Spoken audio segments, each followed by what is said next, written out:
Line's good. Never on! Whoa. Hard! Release! Come on, Brent. Line's good. Got real close. The hair high, right? Try and hit 2/3. Have they saved it for her? Yes, they have. Ooh, welcome to Game of Stones, everybody. I am Sean Graham. Scott alongside, as always. Hello, Scott. Good evening, Sean.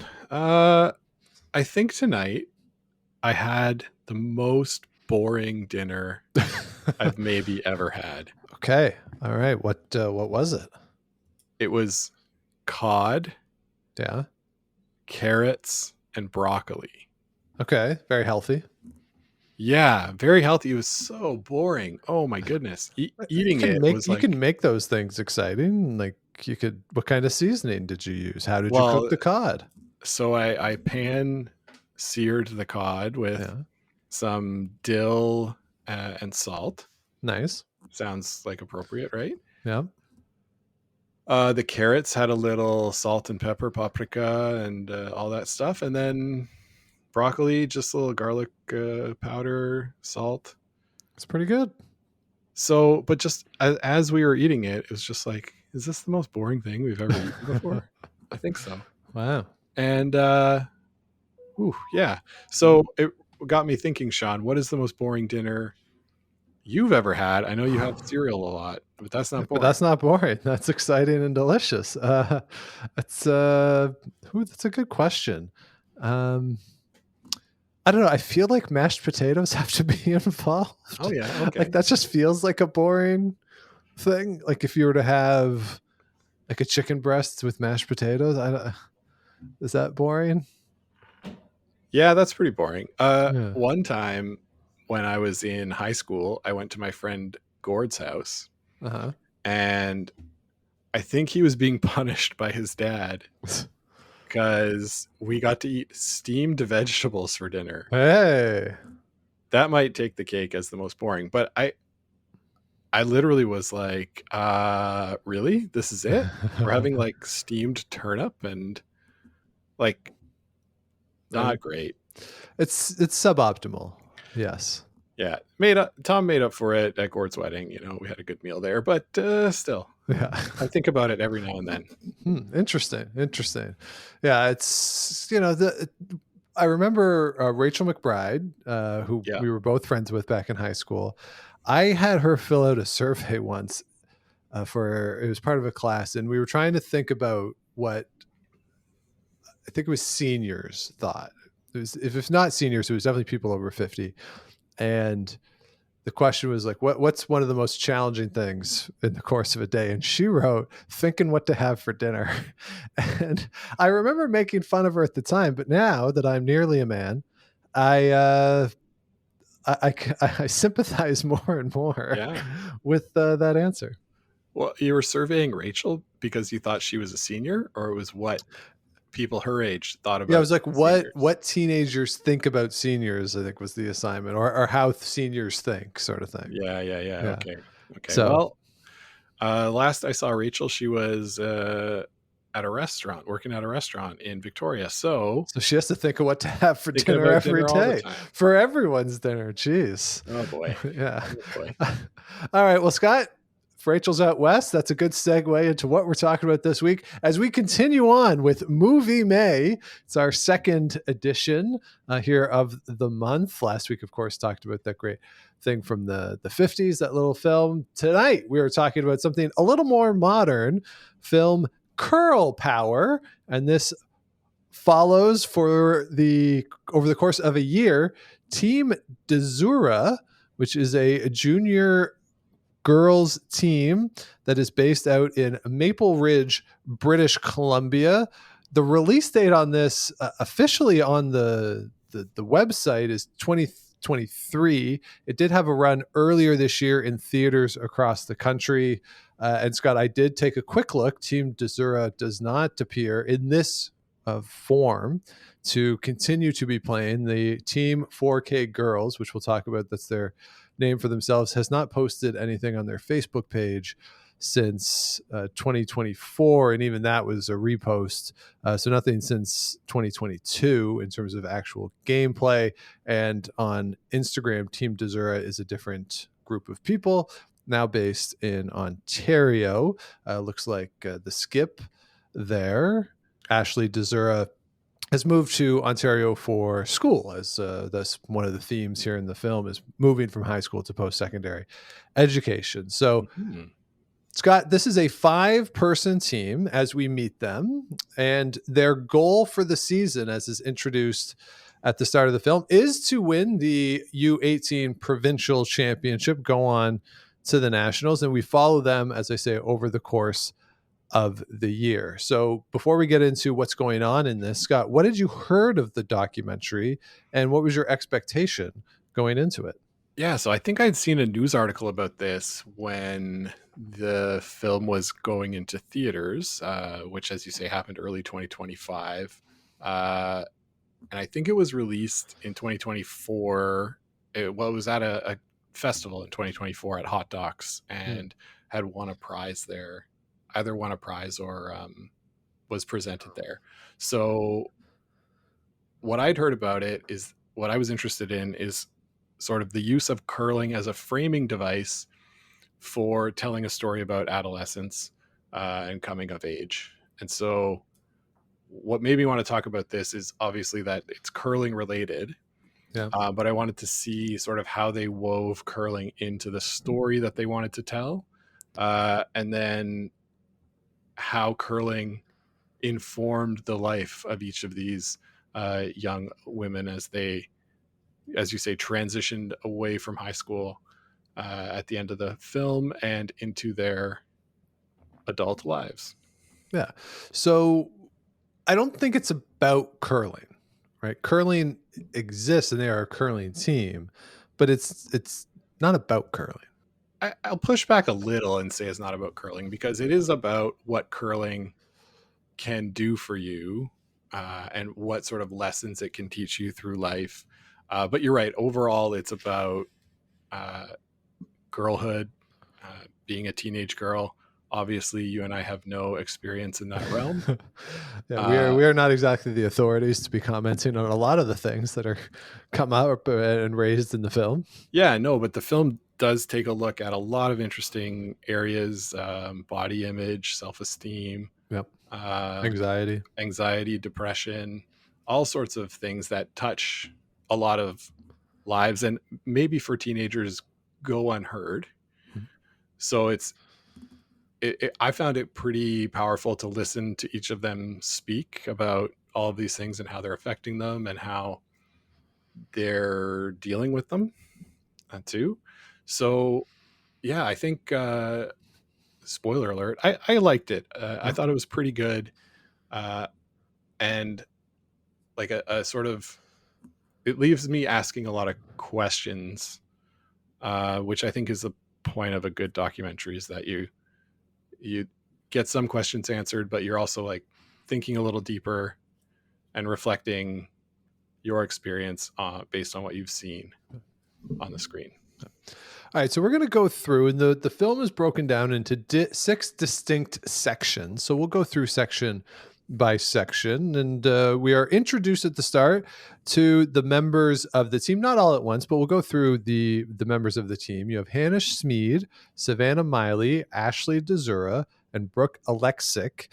The 5th member of the team is Amy Wheatcroft. Now, what's interesting about these 5 particular girls who are on this team is that you have multiple of them have Olympic medalist mothers. So you have Diane Nelson and Georgina Wheatcroft, who are mothers of 2 of the players, and they are also the coaches. So it's kind of a unique curling situation that the mothers are obviously close friends and known each other forever, and they're now coaching their daughters who are playing together. They, of course, played with Kelly Law in the 2002 Olympic Games and are also world champions with Kelly Law as well. So we are introduced in Maple Ridge, and we open with Brooke and Hannah talking. And this line kind of stood out to me, Scott, that teenagers aren't kids and they aren't adults, and that curling is the same as it's a sport that people don't give a second look to it. Scott, is curling the teenager of sports? I like that analogy, although we are doing a podcast about curling, so I would say we're paying attention to it. But yeah, it's not necessarily a child as a sport that like is either new that nobody understands or something that's to be seen and not heard. I wouldn't put curling that way, but it's also not one of the big sports that get all the time on TV and dominate the news cycle 12 months of the year. All right, then we get into the first section of the film. It's given the title, I Feel Bad at It. And this is where we, again, get to know the players. We do see Ashley. She is a server at a wedding. And this is the first hint, I think, of some of the themes that are going to come through in the film. She's talking about anxiety and being anxious and struggling with that in her life. Then we see Hannah at her treehouse in the woods, and she talks about the challenges associated with being a teenager, just going on, and how school and interpersonal dynamics, and you throw in the stuff that we didn't have when we were teenagers, Scott, the online of it all, and the connectedness. If you wanted to talk to somebody, you had to first to know what their phone number was, call them up, hope that they were home, or go knock on their door. But now everyone is just interconnected all the time. And this is something that I think I struggle with. I work with high school students a couple times a year on educational programs, and it's eye-opening whenever I'm within or amongst that group, because I really can't relate to a lot of what they live with and the existence that they have.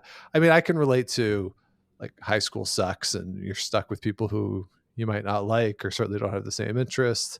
And I think everyone as their teenagers had certain insecurities, but I was able to do that and then go home and just sort of shut it all out. They can't. And it's that is going through just the universal struggles of teenagerness, and then throw in the more accessible or public nature of it. I think that's what kind of hits me in this first section here. Yeah. And I don't know, Sean, if you know the writer Derek Thompson. He writes for The Atlantic, but he's done a lot of writing about rates of teenage depression, rates of loneliness among Americans in general, and it definitely intersects with what we're seeing here. Yeah. All right, so then we go on to, this is really the part that gets into the curling section. Scott, we're going on a road trip from Maple Ridge to Edmonton. We are going to the University of Alberta. We are going to the Kevin Martin curling camp. Scott, now you've done this drive through the mountains.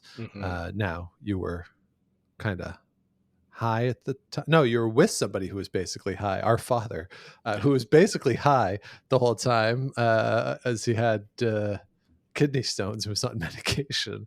But he was with you in the car. What is this drive like? Because in the documentary it's clearly they spend a night somewhere at a hotel because they have that, but it takes all of 45 seconds. Yeah, no, it's a pretty beautiful drive, and it is a good idea to stop somewhere and stay at a hotel. I have done it, I think, a few times in one day, from Vancouver to Calgary, at least. Okay. Getting up to Edmonton, another matter, but yeah, it's beautiful. The mountains are beautiful. Sometimes there's wildlife.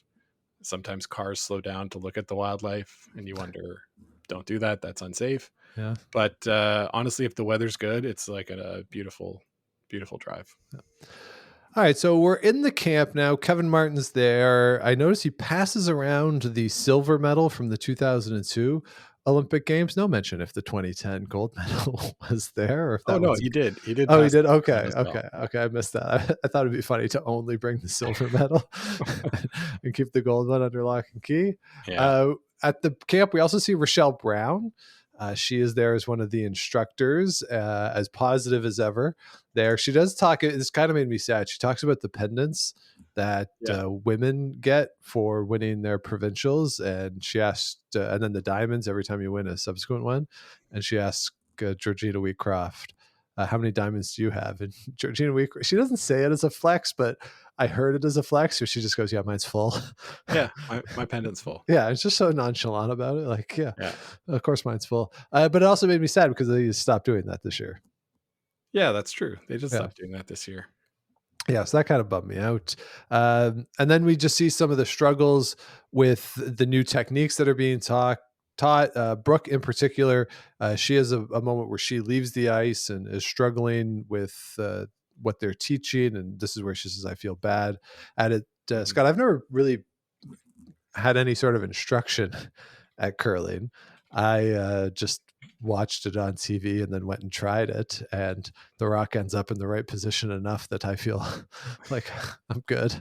But you have done this. Like, what are these camps like? And is this what you saw there? Was it an accurate portrayal of yours as you remember it? As I remember it, these 25 years later or whatever. Yeah, I remember it is like they're trying to teach you to be better and to be sort of more of the same. So like when your team is looking to be consistent, it really only works if your whole team throws the same way.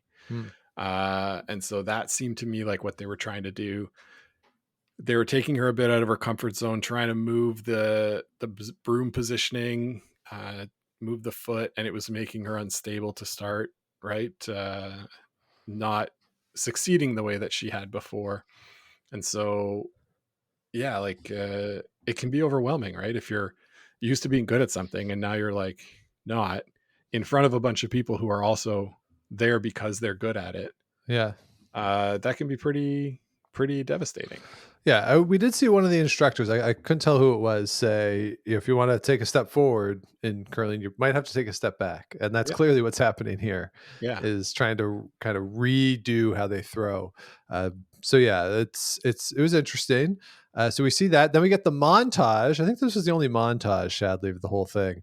The training montage, where we have them outdoor training. They're in the weight room, and then we have the discussion about Amy is a year older.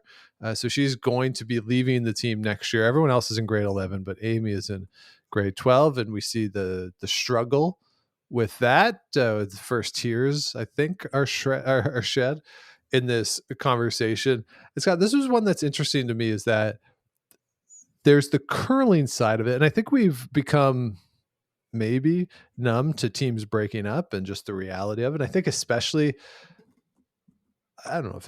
given everything that's happened, but certainly at the junior level, you just expect that teams are going to break up, especially when there's an age difference of a year or two. Just some people are going to age out, or people are going to move, and so on and so forth. But this was almost nice to get the reminder of the human aspect of when teams break up, that these aren't professionals yet.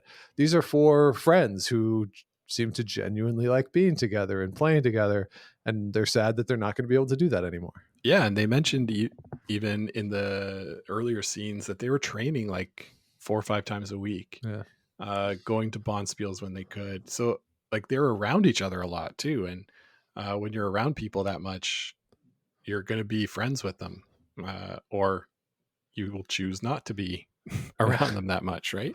Yeah. So yeah, they were definitely sort of in the moment and understanding sort of the gravity, especially as Amy was getting ready to leave, that say like, oh, this is going to be our last year together. So like, what do we want to do? Let's get ourselves in the right mindset. Yeah. All right. Then we move on to, we go home, and we see that Hannah and Brooke are talking about Brooke's weight. Again, this is another theme that comes up a lot in the documentary, questions about body image here. And Brooke is talking about how she struggles with, I don't know if she struggles with her weight, but she struggles with her own perception of her weight, maybe, or certainly she's talking about body image and her struggles with body image. And she does say that she feels very confident on the ice and she wants to be like that in real life. And I do get the sense, and again, if I can remember my own teenage years, but certainly with the students, the young people that I work with, I do get the sense that young people, when they find something that they're good at and or at least that they're confident in, that can be this escape. And that they do, like, I feel like this is almost universal, or pretty universal, that the thing that they're really good at or that they're confident in, they want to be like that all the time. And they struggle with not being like that in other aspects, whether it's with interpersonal relationships, in this case, body image, whatever it is. This really struck me as, okay, this is certainly specific to her and questions of body image, which a lot of people struggle with, but there's a universal side of wishing that I was as confident all the time as I am when I'm doing this thing. Yeah. And I think that's something that can stay with you throughout life, but like her identifying that early is like an enormously positive sign, right? To be like introspective enough to say, yeah, when I curl, I feel really good. Yeah. And I want to feel really good that way all the time. Then the next step is about like figuring out how to do that, how to bridge that gap. So, yes, we're seeing something that's not great in body image issues, which is terrible for young people. But at the same time, we're seeing somebody who's given it enough thought and enough thought to how she can feel good about herself, that she's like much further down the road to implementing that and sort of seeing that kind of treatment for the issue. Yeah, and I think it's something we see throughout this, that these are 5 very mature people compared to what I remember teenage life being like. That they're very Definitely. very mature. All right, now we're into section 2. I didn't get the title of section 2. So do you remember what the title of section 2 is? So I kind of thought that we were already in section 2 and section 3, but section 2 is called not in section 3 yet.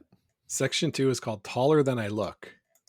Taller Than I Look. Okay. So the latter part of section 2 is the first event of the season. Scott, this is my biggest sort of criticism of the film. It's this one line. I don't know if it's Georgina Wheatcroft or Diane Nelson. They say, hey, it's our first tournament of the season. Is there an Olympic medalist in curling ever whose first language is English who would refer to an event as a tournament? I think in the West, they call them tournaments more than bonspiels. Oh my goodness. Ridiculous.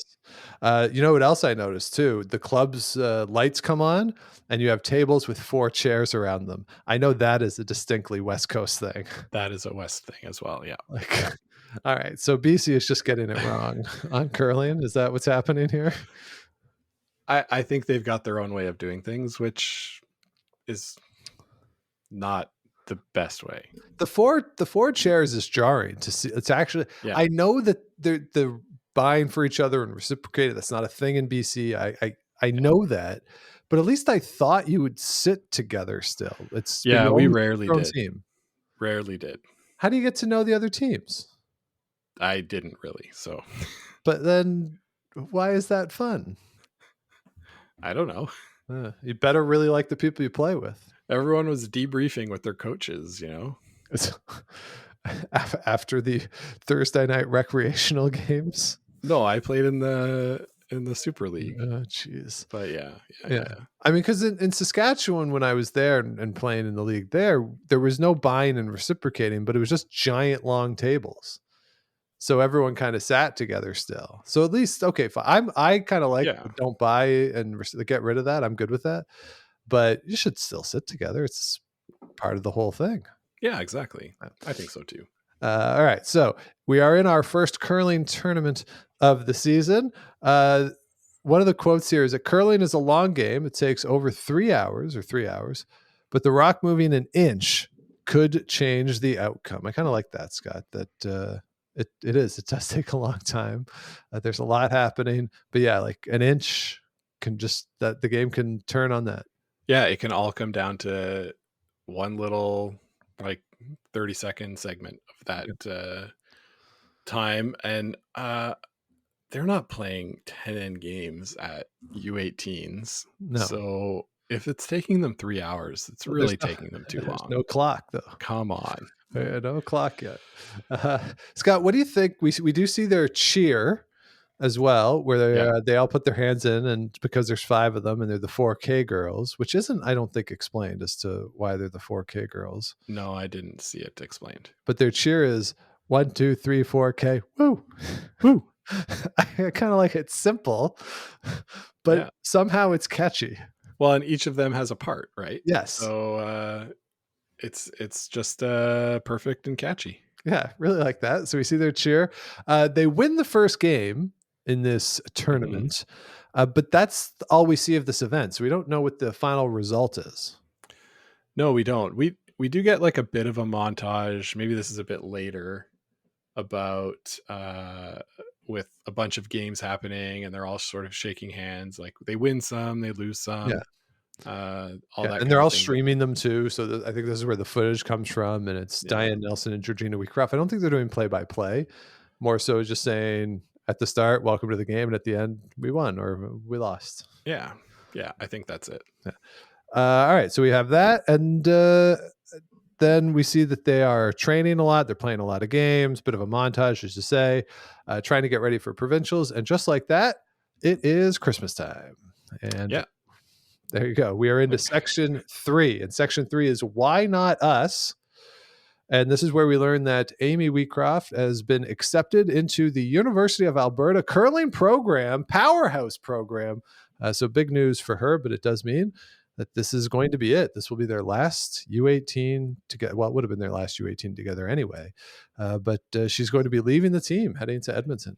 Yeah, big news for her, obviously, getting accepted into that really well-regarded program in Alberta. Moving from BC to Alberta, always, a choice. But you did that. Oh yeah, I did. I didn't really have a choice, but it's like a huge life step for one of their teammates. Yeah, so very cool to see. And then we cut to, we have Ashley, whose mother is Diane Nelson, and they're talking about Diane Nelson was diagnosed with breast cancer. So they're talking about the breast cancer diagnosis. Talks about life moving way too fast, which I think is, again, a universal thing. Diane Nelson says you can't do anything about time. You don't let it affect you. There's nothing that you can do about it. This is Ashley that says that, which I thought was interesting in that she is, as she's having this dialogue with herself to the camera, she is getting ready for an audition for a play in which she appears to be auditioning for the role of Clock. I think it might be. So I was like, is this Cogsworth in Beauty and the Beast? Okay. Yeah, that's a good guess. That's my only guess. If it's not, I have no idea. Yeah. So I do wonder if the producers were like, hey, so they're doing this play. I think you should go audition for the Clock role because we want to ask you about the cancer diagnosis and what it means and time and with everything else happening. Well, or is she just like one of a great director and it's like, hey guys, I'm gonna go audition for this. Why don't you come along on this one? Might be. I think the director, from what I read about the movie, filmed them for like 4 years, and so really like had a ton of footage and turned it into this movie. So maybe, but you're right. It was totally apt. It was striking to hear that her say this too about like this, again, a very mature view of, well, I can't control anything. Like there's nothing I can do about it. So I'm just going to keep doing what I'm doing. Yep. Try not to get too down. Obviously you're going to have emotions, and just recognizing that you are going to have them. And then, okay, now I've had them and they're done, on with my day, not dwelling. Really mature outlook on this. Yeah, absolutely. So from there, we go to a team building activity where they're drawing the Olympic rings with one person is the hands and the other person is the eyes. Kind of an interesting team building activity that I would be bad at if I was using my eyes and my hands. So Yeah, I thought the same thing. Like, yeah. oh, okay. But yeah, good trying to set that goal right in front of you. And then we cut to the U18 provincial semifinal game. And Scott, they lose this game. They show really not much of the game, but my goodness, do they lose on an amazing shot? Yeah. It is a angle run back to poke the shot stone through a very tight port in the forefoot. And it's a remarkable shot that they lose on. Yeah, really tough one to lose on. They put the rock basically where they wanted to. Maybe it was a bit too heavy and bounced to leave enough of an angle, but that's going to even if you make the run back to contact the shot stone, it is jamming 9 times out of 10. Yeah. No, the shot that was made against them was definitely an all-timer. Yeah. I mean, if we had only known, could have won the Stony for shot of the year. Maybe we could retroactively put it in for this year because we're seeing it in this documentary. Early contender. Yeah. So they lose that game. And then we move on. We're talking about how life is not like it is in the movies. And this is not what they expected for their teenage years. And how people often hide things that are more deeply rooted, like being depressed and getting back to questions of anxiety. But all this is happening, Scott, under footage or over footage of this, I thought, a very strange party where it seems like they're like some of them are in their underwear or certainly like sports bras and like little and skirts. But there's also one of them takes what, if it's not alcohol, it's certainly a shot of something. And there's at least, let's just say it's vaping, if not something else. What party is this? And is the camera crew not somewhat obliged to intervene? Like, I was very confused at this party. Nah, Sean, this is a high school party. It's with a documentary film crew. Yeah, okay, the documentary crew is there, but they're not there to influence, right? They're just there to capture, right? And yeah, so my note just says Sav is partying, and yeah, that they're talking about trying to hide stuff, but like, so the way that we had the talking about time and then the clock, this is where I'm talking about trying to hide what I'm really feeling or being depressed with the images of a party. It's fun, right? And so the juxtaposition, I think, is pretty interesting and well done. And so yeah, that's what I took away from this one. Did the party look fun to you? Oh no. Yeah, I agree. All right, so then we get into section 4, which is we all suck equally.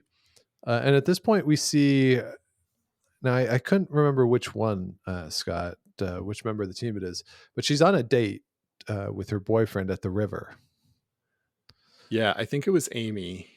Okay. And so they go to the river and they go swimming and they're getting ready to leave, right? Yeah. She was getting ready to leave. Yeah.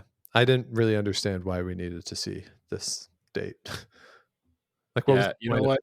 Maybe I'm wrong because I did write fun at the swimming hole with some guy. Yeah, we have no idea who this guy is either. No. He's in it for these like 4 minutes and then he goes away. Yeah, and then I mean, we do get a break. We do get a breakup later, but it's not her. No. So and then, what's this like? Who is this guy? Well, they're just showing that these girls have personal lives and sort of fun that they can have and detach a bit. And then, so then Amy was there talking with some guy, and it was like, I think, against the backdrop of she's leaving in a week or something. And so how is that gonna work or all this stuff? So Yeah, and then we get into discussions about how draining high school is and how challenging it is, and this is where we all suck equally. It's not about curling. This Yeah. is about teenagers that they're all at some level terrible. Is Yeah. especially the point of this section. Yeah. So this is I think this is Ashley, right? Talking about how being from Maple Ridge is terrible Yeah, and everyone in Maple Ridge is shitty and sucks, and yeah, we don't like them. And she includes herself in that. So Ashley is really the one that's like looking to get out. There's always in stories like this, the person who needs to leave their hometown, right? To get away and forge a new path, start like a new life. And we'll talk about it at the end where she's like, I'm gonna go meet people that have no idea who I am. Like I could be anyone I want to be. So there's always that sort of aspect to being a teenager and then looking at what the next chapter is. yeah, and there's something liberating about that when you go to a new place that nobody knows who you are. Yeah. Even not just as a teenager, right? Like even moving to a Adults new need city. fresh starts sometimes, you know. Yeah, exactly. Yeah. All right. So that's essentially what section 4 is. What did I miss here, Scott? So I think you missed Sav having dinner with her grandparents. Oh yes, I did miss that. And I really liked this scene where she was talking about changing up her meds and how she was feeling better, different, on different medication. And then you have this scene set with her grandparents where she's having dinner with them and they're joking around. And then her and her grandma are doing all sorts of fun stuff, playing dress up, doing a photo shoot. Yeah. At one point, Grandpa comes out and he's like looking at them. Very Like confused. it looked like he was kind of checking out his wife. Like, yeah, all right. So it just was like, I thought it was cool to see, she's talking about depression, but then also having the ability to have fun with her grandparents, like a teenager should. Yeah. And her grandma talks about like, oh, I want to be here to see what kind of a woman you'll become. And she's like, you will be. And grandma's like, I don't know. She makes a comment of like, well, I probably need a mobility scooter. Yeah. She's been watching the Acorn Stairlift commercials for years. Anyway, I thought that was really cool and a nice way to bridge the generations and show that, even if you're somebody that is depressed, is diagnosed with depression, you can still have fun with your grandparents, right? It's not like a one size fits all diagnosis. And so anyway, I like that scene a lot. Yeah, and I think I think it's at this point too, I could be wrong, where she talks about sort of this perception of it and this idea of, well, we got to take a pill to regulate your emotions, and Yeah. is that weird or whatever? And well, no, it's not. I mean, that's just it's part of a chemical reaction in your brain, and so like, but I could see why perception wise and the struggle with that, and Sure. it was a very powerful scene. You're right. Yeah, I like that. All right, so now we're into section 5, which is if that is crossed out, when we win, and now we are into the 4-person team era. Amy is off in Edmonton, and this is where we have the breakup scene. And the question is asked: who breaks up with somebody on a Sunday night? That's bedtime.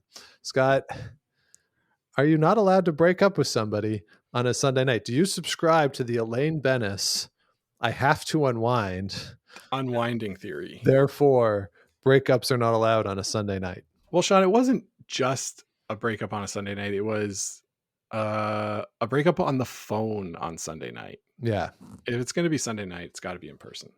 Yeah, there's no excuse. No excuse. I mean, we don't know how long they've been dating, with the circumstances. I mean, if you've been dating for a month, I think a phone breakup's okay. Yeah, but do it Monday. Yeah. Yeah. And for a longer thing, I mean, if you're going to break up, have the guts to do it and the decency to do it face to face. Yeah.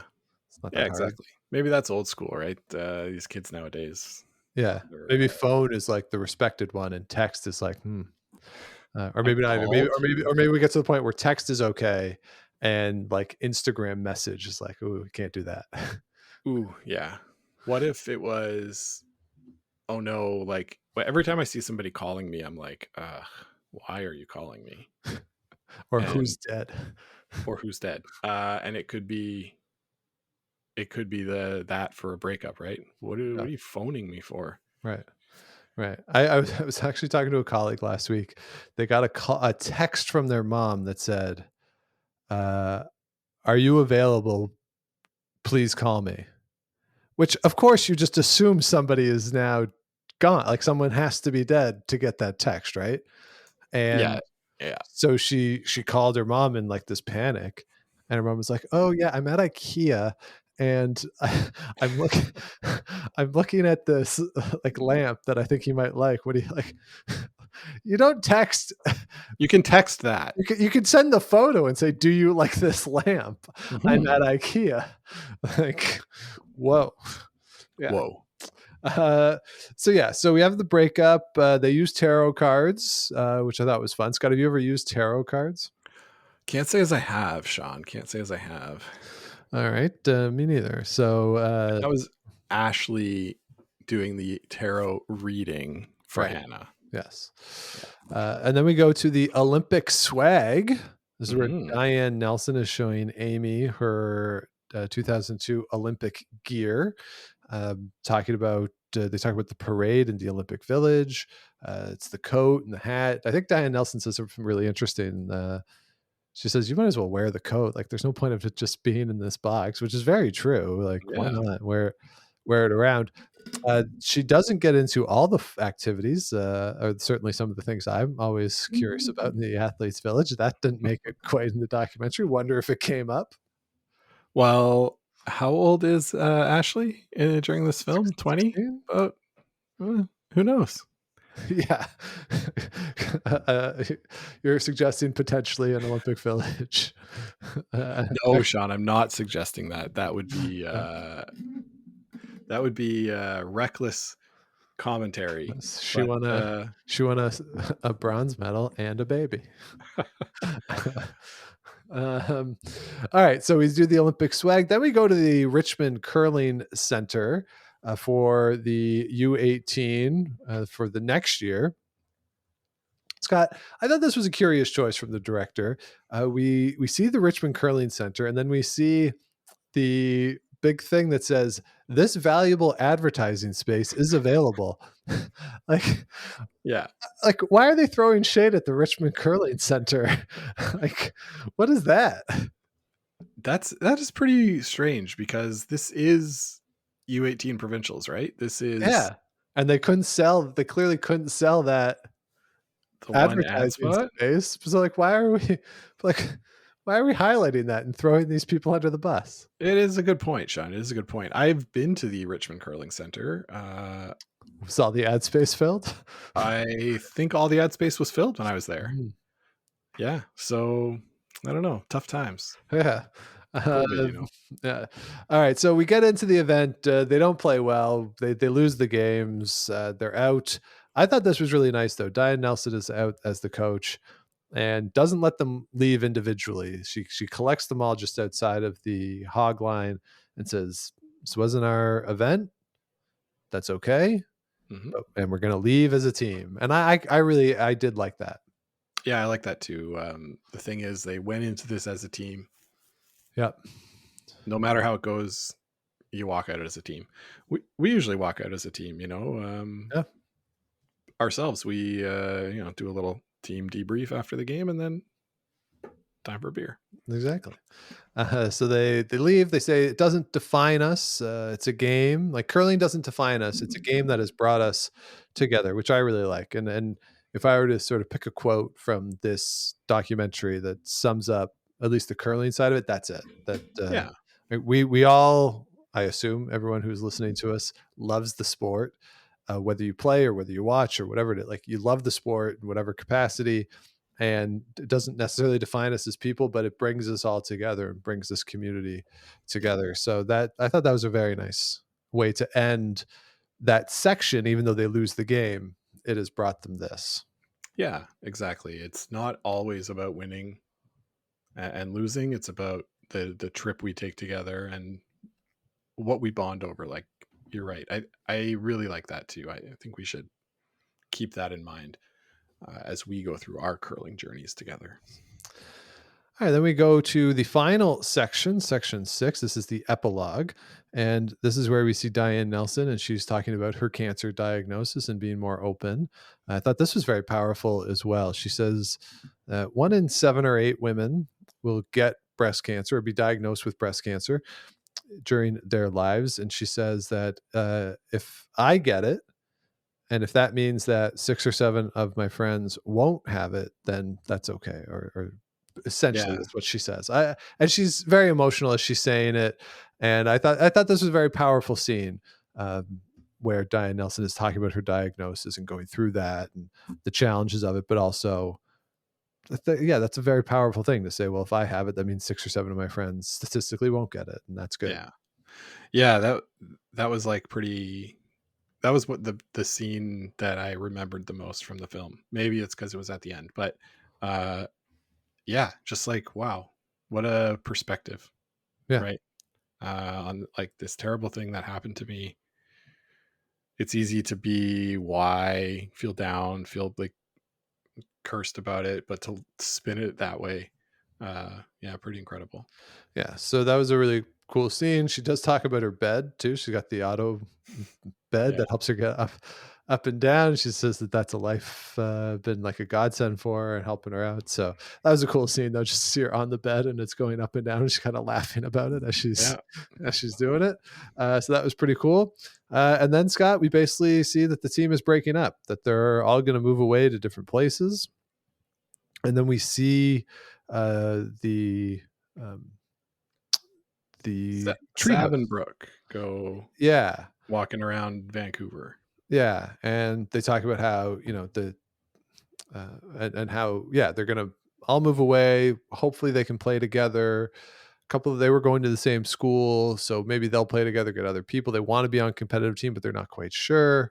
Mm-hmm. And then we see Hannah goes back to the treehouse that has been destroyed at this point, and she gives, I think, a very poignant little monologue where she says that the team stayed together through everything, through thick and thin, but people change and maybe it won't be like that forever. And it occurred to me that if you had to kind of summarize the end of high school and going off, and there are people who you're going to keep in touch with. For me, the count is 1 from high school, and that doesn't necessarily mean that you dislike everybody or that, like, it just, life changes, life takes you places, things just are different as you get older, circumstances change and people change. So that she says this as this is about to happen for her and her friends is, again, that line, and that, so the way this, and this is the final thing we see in the documentary, again, it speaks to the maturity of these 5 young women, of being able to be aware and conscious of the circumstances they're in, the relationships they have, but also recognizing that things are going to change. Yeah. And amazing perspective. Like I said, reflecting on the bond of teammates, how important it was to forming you, but how that's okay if that changes, right? Like you said, they're reflecting on what's next and the understanding that it's okay. Like, people will change and it's not a value judgment one way or the other. It's what it is. So yeah, I thought that wrapped up the message of the film pretty well. And there you have it. Then it's roll credits on Curl Power. Scott, I think we did touch on the big things of this, but yeah, I would say that, as we said at the start, it's not about curling. It's about 5 high school young women who are navigating growing up with the backdrop of them being on a curling team and being best friends. Yeah, and I think the perspective that curling is able to give them has helped them all differently, but navigate the difficult time that it is being a teenager. Yes. So, did we miss anything out that you wanted to talk about? One thing was that on their drive to that U of A camp, Yeah. at one point they had to do like social media spots, Yes. for thanking their sponsors, and I thought, oh geez, this On the side of the road, and in front of their giant Remax van. like thanks to the company for letting us use this van. But I thought, 20 years ago, sponsors would just sponsor you, and you didn't have to go on your social media and shout them out. You might have to write them a letter or something, maybe a Christmas card. Yeah, team Christmas card. Yeah, Christmas letter of here's what we did this year. Yeah, but times are changing. That's not a very serious thing, but it's something that I wrote down. Yeah. They also we didn't talk about there was a bee in the van on their way home. Oh yes, there was a bee.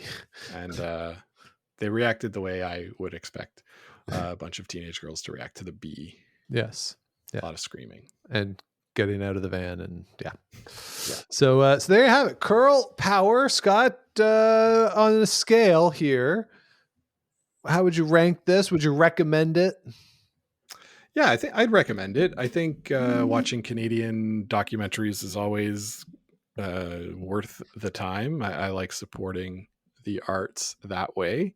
I think it was a bit of a slow moving documentary. If you're used to these Netflix like murder documentaries, brace yourself. It's going to be slower moving, but I'll definitely be thinking about it for a while from here on out.